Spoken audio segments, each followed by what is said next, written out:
Alrighty, what is going on, boys? Welcome back to a brand new video. Today we're on PALETA Redux by Clappy. Now this is a brand new version of PALETA v2, and if I kind of understand the way of PALETA, I believe I'm going the wrong way already. But yeah, he said in the description, I'm not going to read all of it because obviously I'm running at the same time, but I believe he said that he changed the height map, he wanted to make it a little bit more enjoyable and bring it to a new level. So yeah, he's basically just brought out an updated version of PALETA. So I don't think anyone was really expecting that. No one really, expects to update tracks like these. And I am using quick shift as well. I was feeling around a bit last night on Redbud, just trying to, change some things around, trying to be quicker, So I thought I'd give it a go. So I'm gonna try it the next few days. I'm gonna give it a go, make sure it's, good, and see if I like it, see if I actually enjoy using it. So we're gonna see. I'm enjoying it in a minute. It feels good. It feels good, like shifting very, very quick, and then like shifting down gears as well. So for now, I'm enjoying it, but we'll see. We'll see if there's any hinders with it. The only thing I don't like about it is that you have to activate your Steam controller, so you have to sort of keep clicking stuff. Like you have to click the touchpad a certain way, which is really weird. You have to sort of click a certain spot on the touchpad to do a tear off, because my tear off is obviously a touchpad. So it's weird, but it is what it is. I think it's not like a massive deal or anything like that. So yeah, I had like a celebration, like the wind gesture thing on it, but I've got rid of that as well, so it's like more space to do a tear off basically. So I'm hoping it's all good. I don't think it's like going to be a nuisance or anything. Hopefully it's not, but yeah, it should be all good. But yeah, we had Redbud on Friday, and Redbud was okay. The video's already out, as you guys are seeing this, so you guys can go and watch that if you haven't seen it already.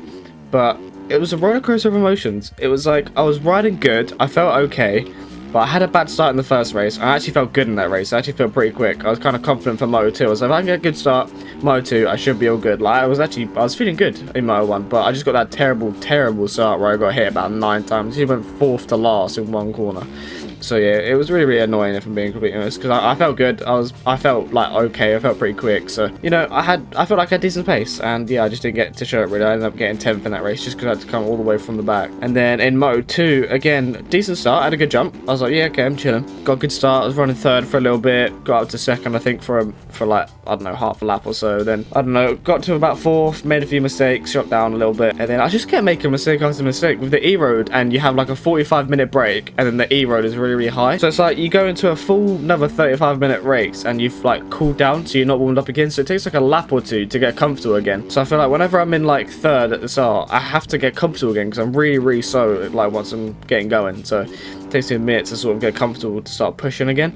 So I thought, I don't know, I'd start like pushing early, and I was feeling good. I was pushing early, like I was forcing myself to like sort of go quick, because I know I can go quick, but my thumbs were just like, yeah, no, you can't go quick, not yet, mate. So yeah, I was sort of like forcing myself to go quick, and I was fine. I felt comfortable in the top 3 spot, and then I just kept making little mistakes in the E road. The E road got all like jagged at the top. People like hitting me around corners from behind and stuff. It's like, just relax, chill. Like, I haven't got to be so aggressive when someone's right in front of you. And yeah, I feel like that's just what people need to learn. Like, racecraft is just, there's no racecraft sometimes in an area outside the top 10. So it's really hard to come through the field sometimes. And then yeah, I just kept crashing, dropped down to about 15th. And then I was like, yeah, you know what, screw this. I started pushing and pushing and pushing. I managed to get all the way back up to 8th, I think it was, on one point. Or was it in the first race? I can't remember if it was in the first race. I was in 8th by cuts. I had Kenz and Hakon on cuts, but I ended up crashing with like 2 laps to go, and then they just pulled away from that. So I ended up getting, I think it was 10th in the first race then. So yeah, and then in the second race, I just kept crashing, dropped down to 15th, like I said, and then pushed all the way back up to 9th in the end, just push all the way back up. But like, it's so annoying going from literally like 2nd all the way back down to 15th, just from crash after crash after crash, warming back up again, feeling good, and then pushing all the way back up to 9th. That's a really annoying thing that I found about having the 45 or so minute breaks in between the motos, is that it takes me a few laps to warm up again, and then I've got to get used to it again, and then I'm just really, really slow off the rip. Then I get comfortable, then I can start going through the field. So it's like I sort of guaranteed to have to come through the field in Moto 2s, which is really, really annoying. So it's really hard to get good results in outdoors at the minute, especially with just how stacked everything is. Like in the first race, like I said, when I got that bad start, I was literally in dead last by about 25 seconds off the leader after about half a lap, and then I ended up pushing all the way back up. But by the time I got up to about 8th or so, or 9th, I just ended up being like 14 seconds off the person in front of me. So it's like I couldn't go anywhere. There was no point in me like pushing for 15 seconds in about 5 minutes, because that just isn't going to happen. It's just unrealistic. I think it was Cam in front of me at that point. So I'm not going to gain 14 seconds on Cam in 5 minutes. So it's like, sort of just, I don't know, it's like all that hard work just to get to one spot, and then you just got to sort of be complacent with it. You're like, yeah, this will do. All that hard work just to sort of get to here, really. So it's like, it's a little bit annoying. You really have to get good starts this season just because of how stacked the field is. So a little bit frustrating, but it is what it is. We've got Millville coming up. In about 4 days, 4.5 days. So it's going to be interesting. Hopefully the hills and that aren't too bad. It was a bit rough in real life, but I mean, I'm sure Stone Rider will do a job of it. So we'll see. And the rollers as well. All the riders in real life were saying the rollers were really, really big. So I wonder whether Stone Rider is going to make them like absolutely massive. I need to launch this jump. Don't know why I'm not launching that jump. It's a lot bigger than what I think it is. But yeah, hopefully Millville is good. I think the hills and everything. I mean, the TFC version was actually quite enjoyable. So I'm hoping Stone Rider makes an enjoyable version. Hopefully it's not like too difficult, but not too quick. It was a very, very rough track in real life, especially that section before the finish up where you come down that hill. Then you got that right hander up to the finish jump. That corner was absolutely butchered. The one that Deegan crashed on in the first race, I think it was. But yeah, that was absolute carnage. That hill, like loads of people were like getting bounced around, kicked around. It was really, really sketchy. So I wonder if Stone Rider's going to do that, or he's going to be nice and sort of like not let us get away with it, but like not make it super duper rough like that to the point where we're all being kicked around everywhere. So we'll see how Millville goes. Once again, aim of just top 10 results, aim of top 10 overalls. Just that's the goal to keep going for career number. I believe I'm still seeing 8th or so. But yeah, I think behind me in points I've got Breezy, who didn't actually make the round. He didn't actually make Redbud in the end because I think he said he was on a laptop. Charlie told me that he was on a laptop, so he must have been out riding or something. But he was in my quali group, and he was in P22 in my quali group, and we're about 5 minutes ago just left. So I don't think he could get a good lap on that laptop, which is good for me in points.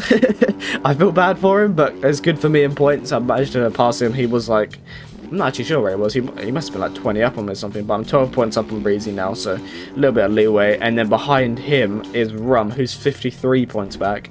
So I was looking at, I've got it written down on like a whiteboard, like the points gap. So if I need to check it during aerial to see who's where, it's a bit try hard of me, but it's good to sort of know where I am on the track, just like points wise. So yes, I've got Breezy and then Rum behind me, and then ahead of me is Troy, who's 1 point ahead of me. He seems to struggle on the technical tracks, so that's where I can sort of gain a lot of points on him. On Southwick, he got barely any points, and then Redbud, I beat him in both motos as well, so I gained more points on him. So yeah, it's just sort of the technical tracks he struggles with, and then the quick tracks he's good at. So I think if there's any more like quick tracks where you can sort of sit down everywhere, that's where Troy is good. So if I can just keep beating him in the technical rounds, I feel like Iron Man, he'll be quite good around Iron Man. Iron Man's never really a rough track, it's just very, very quick. So hopefully we can keep just gaining points in, get a little bit of leeway for the tracks that he will be good at. And then Dan, who's ahead of Troy, is 40 points up on me. So I don't know, I feel like I'm in 10th now, past Troy, and I'm in 9th, and then 8th is 40 points up. So unless Dan sort of gives up and, you know, starts missing races and everything, I don't see myself gaining 40 points on Dan. So I don't know, I feel like 8th could be max I could get to, maybe, or 9th I mean. So we'll see. I need to subscribe on this. But yeah, I think 9th could possibly be max. Just, it's really frustrating having a slow start to the season. That's what has screwed me. It screwed me a little bit in Supercross, screwed me a little bit in Outdoors. So I don't know, that's the thing I need to work on, getting better results in the opening rounds. I seem to just do bad at the first 2 or 3 rounds and then start getting a flow, getting comfortable, and then start getting good results. So I need to pull my finger out a bit in the opening rounds. Same with SMX as well. I need to, I don't know, I need to do well in the second and third races. I need to not, if I don't do well in the first SMX round, that's okay, kind of.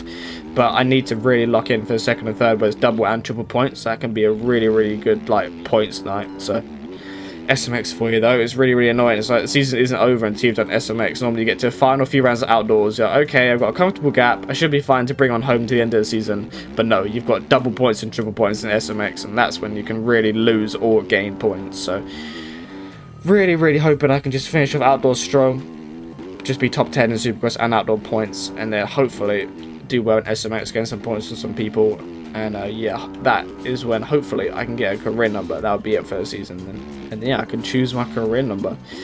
But yeah, I think, I don't know, if we can just keep doing what we're doing and just keep getting up table and results, and we should hopefully be good. It's very, very tight towards the back, but I'm hoping I can just keep consistent and sort of stay where I am and just keep getting points. Obviously it's 250 and 450 combined, so you've got people like Neon who are making their way up. Obviously Neon won Supercross 250, and then he started getting better results now in outdoors, so he's going to be making his way up.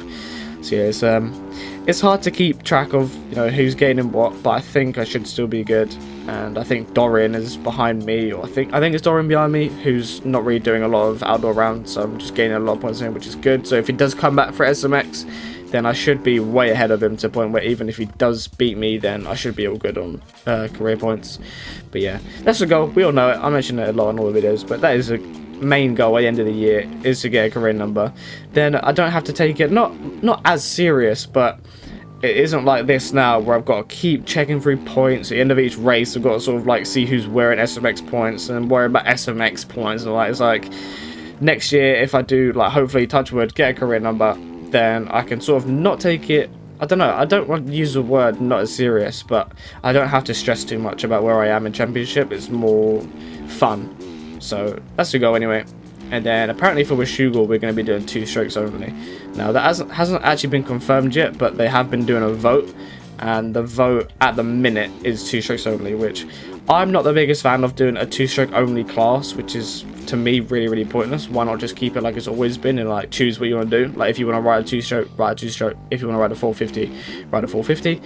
But yeah, I don't get the whole decision behind it. I'm not sure why. That's kind of a question, but it is what it is. What can you do about it? That's the aerial stuff for you. But yeah, I think hopefully it isn't, but I think it's going to be. But we do have Dashpack working on a model for us for 252 show, which is going to be pretty cool. So yeah, I think that will do it from me. This is PALETA Redux, I believe it's called. And yeah, if you guys do want to get it, it's all completely free on MXC Mods. It's pretty much just like a foresty version of PALETA, he said, to make it a little bit harder, a little bit more interesting. And I think he's done a pretty good job of it. You can kind of tell that it is PALETA just by running laps of it, you know, sort of take the same lines, a little bit wider as well, I think. But yeah, appreciate you guys watching. Go get this track on mods, and yeah, like, subscribe, and I'll see you all in my next video. Peace.